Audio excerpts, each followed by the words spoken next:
If you've ever tried dialing in your ToneX tones through headphones, you know exactly how frustrating it can be. You build a killer tone late at night, it sounds amazing in your headphones, and then the next morning you plug it into your FRFR cab or monitors and boom, it's completely off. That's because headphones can lie, but IK Multimedia just released something that might change that completely.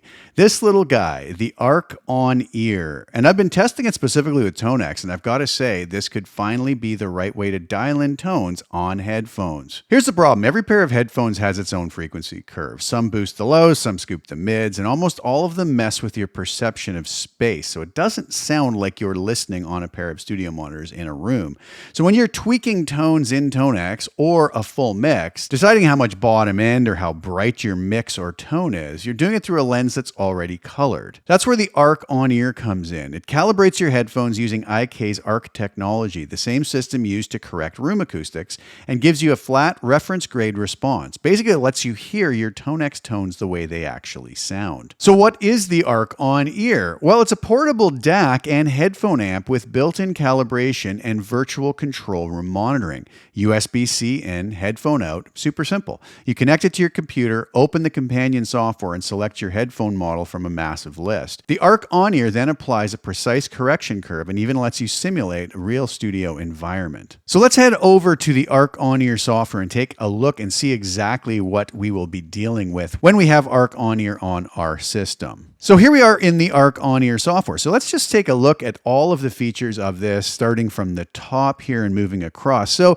up in the top left corner, we have the space environment, which is going to show you this sort of virtual control room where we have these speakers blurred out right now, but we'll see how that changes in a moment. Or we can display the frequency response, which we'll also come back and revisit. Up here, we have the ARC On Ear that is plugged into our system with its serial number, and we have the battery level. And that's a really interesting point. The ARC On Ear has up to a 4-hour battery life. So obviously if we're plugged in via USB, it's going to be powered that way and we're not going to be utilizing the battery. But if it is not plugged in via USB, we're going to just be able to run that off battery power. We also have our settings up here and you see it shows us the device, the firmware version, hardware version. We can have some global settings here, the dim attenuation, LED brightness, auto standby. We can export a configuration import, restore factory settings, or firmware recovery. Now, coming down to the interesting stuff, we have our input meter and our output meters. We have a function button on ARC On Ear, and we can choose what that function button is going to enable and disable. We can have it enable phase calibration or the virtual speaker, which we'll talk about in just a moment. We can have it down mix to mono. We can have it dim, mute, turn the LEDs off, or play pause. So really, really handy. And we'll take a closer look at that in just a moment. So the first thing we're going to want to do is choose what model of headphones we're using. And that's going to be a very important step. So we come over to this box here, we hit select headphones, and you see that a massive library of headphones pops up. We can filter by the type or the impedance of headphones we have. We can show all. We can go by manufacturer. Now, I'm not going to take you through all of these. I believe there's a full list on the IK Multimedia site you can go check out. But I'm just going to come down to the headphones that I use and have been using for many years. And those are the Sennheiser HD600. So I'm going to select those. Now, what it does is it gives you the manufacturer model, the type, the impedance, and a safe headroom. Because after the correction is applied, you don't want this to be driving any of your audio levels into clipping. So it puts in a safe headroom, which we can disable if we want. I've been keeping that on. We close that out. We're now set up to use it with whatever headphones we have selected, and it's going to apply the appropriate correction. If we come up to frequency response, you see here that once I've added this, it now shows you exactly how it's correcting the frequency. And we can actually come in here and tweak this even further ourselves with various bands on the included EQ. We can double click those and go back to default. So very, very flexible. So now that we have actually assigned the headphones we want, we can come over to the calibration. Now, when I enable calibration, this is now going to apply this EQ curve to what we are listening to.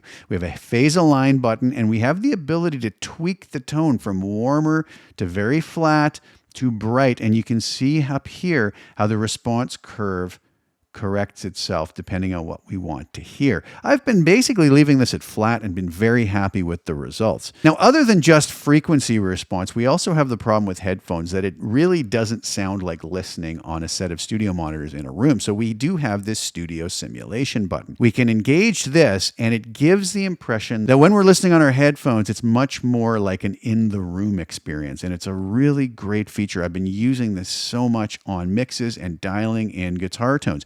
We can even adjust the width of where those speakers are, narrow them out, or make them very wide. Again, the default is just 100% on that.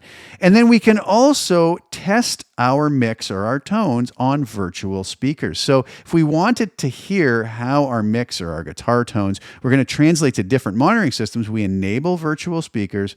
We can go in here and select from a large library of speakers, from studio monitors, various famous studio monitors, or hi-fi speakers, more like something we'd listen to in our home, or multimedia. What's it going to sound like on a 49-inch TV? What's it going to sound like on a portable Bluetooth speaker or a smartphone?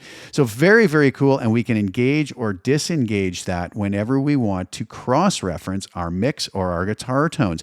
It's really that simple. Now, I did mention the function button assignment. Let's say we wanted to have the ability to easily turn off the virtual speaker, and we can see when we turn it on, the frequency curve up here updates.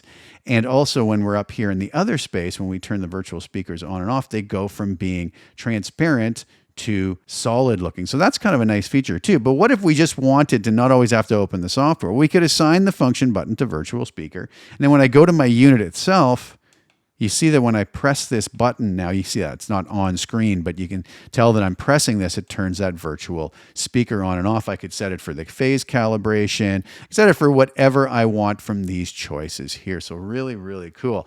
One final thing we can do is we can set default presets. Let's say that we wanted our preset 1 to just be the calibration and studio simulation. I can do that, and I could just call that ARC On ear.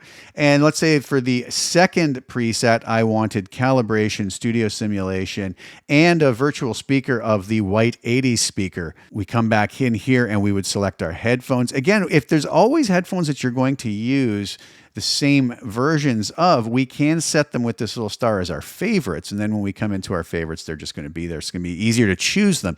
So now I've added virtual speakers. So we could call this Yamaha for the Yamaha NS speakers that we've chosen. Now when we flip back and forth between the different presets, you'll notice here that I can have these setups be recalled quite easily. Let's say I wanted a different set of speakers, something like those. Now I can flip between, no virtual speakers to virtual speaker of choice to a different virtual speaker of choice. And I can test my mixes and my tones on various systems. Now, there's no real way for me to let you hear what this sounds like in an accurate way, but I can give my opinion. I've been using this on mixes and on guitar tones. I'm blown away. This has truly become an invaluable piece of gear for me that is going to be used nonstop. Here in the studio, when I'm out traveling or on the road, I am going to be able to throw this in my laptop bag, hook it up to my MacBook Pro as my headphone amplifier and monitor right from it. And I'm going to be very confident that the tones and mixes that I'm hearing are going to translate. All right. I hope that this was useful for you guys. I really can't recommend this product enough. I'm going to have a link below, which is going to be an affiliate link. I do get a little kickback from the folks at IK. If you decide to buy through that, it doesn't cost you any more. And I do appreciate the support. It helps me to keep bringing you videos like this. I really do hope you go check it out. The links are below. Like I said, go check it out on their website. And I hope this product makes your life a little bit easier, like it's made mine a lot easier while I've had the good fortune of testing this out for the past little while. Thank you guys so much for tuning in. I'm going to leave you today with a demo video of one of my latest ToneX tone model collections. These are tones that I actually used ARC On ear to create these mixes partially, and it was really handy for that. So I hope you enjoy that. The links are below to these tones if you're so inclined and you're a ToneX user. Thanks again so much for tuning in. Please like the video, share it with anybody you think would get some use or enjoyment out of watching, and also please subscribe to the channel. Hit the little bell notification to get notified when I put new content out. Go check out the ARC On ear. Hope you enjoy the music on the way out. Talk very soon. Ciao for now.